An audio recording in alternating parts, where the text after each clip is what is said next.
ஓரோ சமையல் இன்னைக்கு வந்து என்னோட ஸ்டைலில் பாதாம் நாட்டுக்கோழி பிரியாணி எப்படி செய்யறதுன்னு பார்க்கலாம் வாங்க. ஈஸியாகவும் டேஸ்ட்டாகவும் செஞ்சிடலாம். ஏலக்காய், கிராம்பு, பட்டை, பெரிய வெங்காயம், 5 பச்சை மிளகாய் முழுசாக இது எல்லாமே வதங்கணும். இது வந்து ரம்ப இலை, நல்லா ஃப்ளேவர் கொடுக்கும், நல்லா டைஜஷன் ஆகும். பிரியாணி சாப்பிட்டா ஹெவியாக ஃபீல் பண்ணுவோம்ல, அந்த மாதிரி இந்த இலை போட்டோம்னா இலை போட்டு சமைக்கும் போது ஹெவியாக ஃபீல் ஆகாது. ரொம்ப நல்ல ஃப்ளேவர், பிரியாணி ஃப்ளேவர் கிடைக்கும், நல்லா டைஜஷன் ஆகும். அதுக்காக நம்ம இலசா ஒரு 3 இலை அறுத்துக்கிறேன்.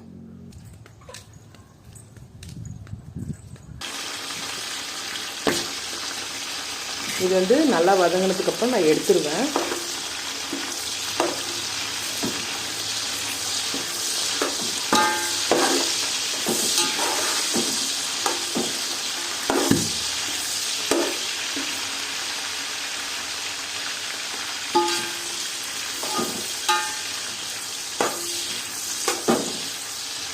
இது வந்து நாட்டுக்கோழி, கொஞ்சம் சால்ட்டும் கொஞ்சம் மஞ்சளும் போட்டு கலரி வச்சுருக்கேன். இப்போ வெங்காயம் வந்து கோல்டன் ப்ரௌன் தேவையில்ல, இந்த கலர் ஆன உடனே நாம் சிக்கனை சேர்த்துக்கலாம்.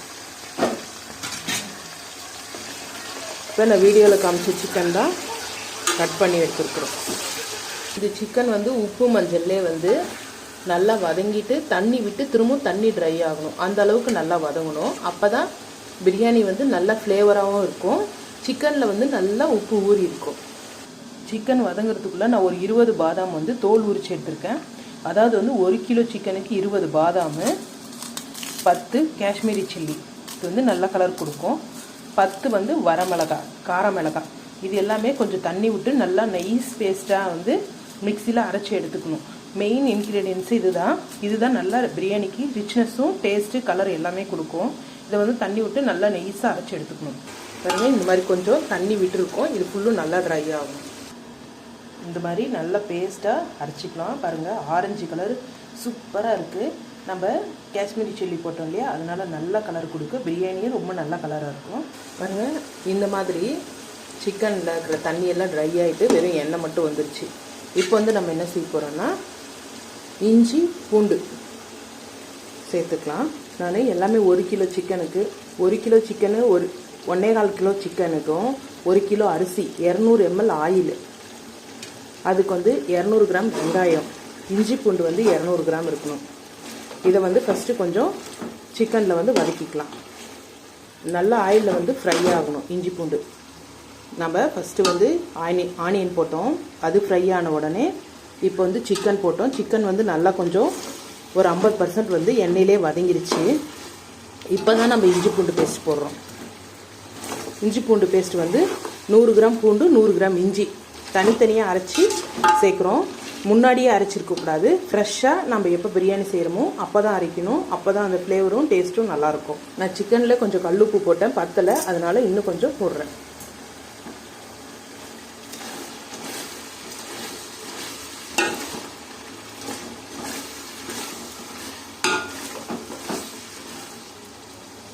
இப்போ இஞ்சி பூண்டு நல்லா வதங்கிடுச்சு. இப்போ 200 கிராம் தக்காளி, நம்ம மெலிசெல்லாம் அரைக்கணும்னு தேவையில்லை, பெருசாகவே அறுத்துக்கலாம்.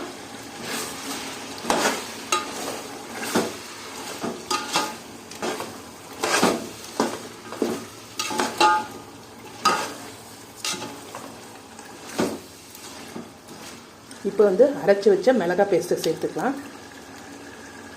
நான் வந்து கொஞ்சம் தண்ணி விட்டு மிக்ஸி ஜாரை கழுவி வச்சுருக்கேன். மிளகாய் பேஸ்ட்டு வந்து கொஞ்சம் நல்லா வதக்கிக்கலாம். ஒரு 2 நிமிஷம் போல் நல்லா ஆயிலில் ஃப்ரை பண்ணிக்கலாம். இங்கிருச்சு. இப்போ கொஞ்சமாக தண்ணி சேர்த்துக்கலாம். இப்போ வடி கலரிக்கலாம். இப்போ 200 ml தயிர் சேர்க்கணும், புளிக்காத தயிர் சேர்க்கணும்.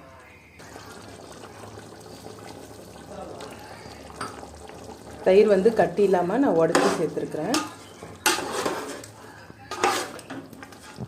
மீடியம் ஃப்ளேமில் வச்சுட்டு தட்டு போட்டு மூடி நம்ம ஒரு 1/2 hour மீடியமில் வேக வைக்கணும். மீடியம் தீயில் அடிப்பிடிக்காமல் பார்த்துக்கணும். பாதாம் சேர்த்ததுனால அடிக்கடி கலரி விடணும். நாட்டுக்கோழின்றதுனால வேகிறது லேட் ஆகும். மட்டனு நாட்டுக்கோழி மட்டும் 1/2 hour வேக வைக்கணும். நீங்கள் ஒயிட் சிக்கன் சேர்க்குற மாதிரி இல்லை, ஒரு 20 மினிட்ஸ் வெந்தால் போதும் இந்த மசாலாவில். சிக்கன் வேக வச்சதுக்கப்புறமா தண்ணியெல்லாம் விட்டு சிம்மில் வச்சுட்டோம் இல்லையா, இப்போ வந்து அரிசியில் தண்ணி விட்டுக்கலாம். தண்ணி வச்சுட்டு தண்ணிக்கு தேவையான உப்பு சேர்த்துக்கலாம். அரிசிக்கு தண்ணி வந்து மீடியமில் தான் வச்சுருக்கேன், சிக்கன் வேகணும் இல்லையா, அதனால் அரிசி கழுவி வச்சுட்டு தண்ணி வச்சுருக்கேன். இப்போ வந்து கொஞ்சம் புதினா சேர்த்துக்கிறேன்.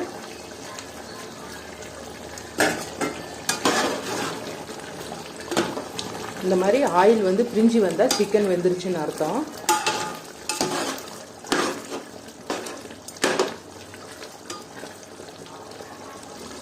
இப்போ பாதி லெமன் புழிஞ்சிக்கலாம். பாருங்கள், ஆயில் வந்துருக்கு. இப்படி ஆயில் வந்தால் நம்ம போட்டு சிக்கன் மட்டன் மசாலா எல்லாம் வெந்துருச்சுன்னு அர்த்தம். ஒரு அரை எலுமிச்சை பழம். இது எதுக்குன்னா ரைஸ் உதிரி உதிரியாக ஒன்றோடு ஒன்று ஒட்டாமையும் சிக்கனோ மட்டன்லேயே வந்து நல்லா உப்பு காரம் பிடிக்கிறதுக்காக இந்த ஸ்டேஜில் லெமன் சேர்க்குறது. இப்போ கலரிக்கலாம்.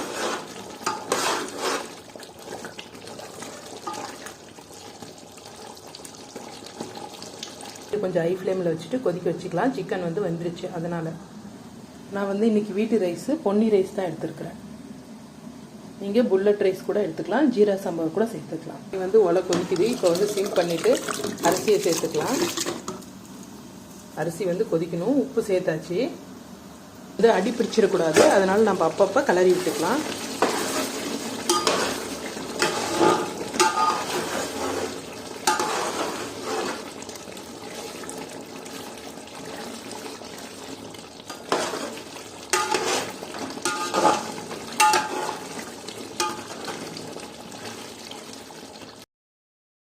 நம்ம தண்ணியை வடிகட்டிட்டு அரிசியை மட்டும் எடுத்துக்கலாம். இப்போ கொஞ்சம் அரிசியில் தண்ணியும் இருக்குது பாருங்கள். இந்த ஸ்டேஜில் நம்ம பிரியாணியில் சேர்த்துக்கலாம். இப்போ வந்து இந்த தண்ணிக்கும் இந்த ரைஸ்க்கும் தம் போட்டால் கரெக்டாக இருக்கும்.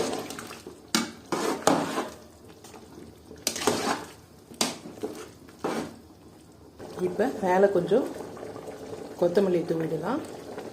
ஒரே ஒரு வாட்டி கலரிடலாம். இப்படி பண்ணும்போது பாருங்கள், அரிசி தண்ணி நிற்குது பாருங்கள். இந்த ஸ்டேஜ் வந்து கரெக்டாக இருக்கும். நம்ம 20 நிமிஷம் தம் போட்டுடலாம். ஒரு தோசைக்கல் வந்து அடியில் வச்சுட்டு சூடு ஏறினதுக்கப்புறம் இதை தூக்கி 20 நிமிஷம் தம் போட்டுடலாம். மீடியம் ஃப்ளேமில் வச்சுட்டு மேலே கொஞ்சம் வெயிட்டாகவும் வடித்த கஞ்சியும் வச்சுருக்கேன். 20 நிமிஷம் கரெக்டாக. அப்புறம் ஆஃப் பண்ணி எடுத்தோம். நம்ம பிரியாணி சூப்பராக ரெடி ஆயிரும். சூப்பரான நாட்டுக்கோழி பிரியாணி ரெடி ஆயிடுச்சு. இந்த வீடியோ பிடிச்சிருந்தால் லைக் பண்ணுங்கள், ஷேர் பண்ணுங்கள், கமெண்ட் பண்ணுங்கள், சப்ஸ்கிரைப் பண்ணுங்கள்.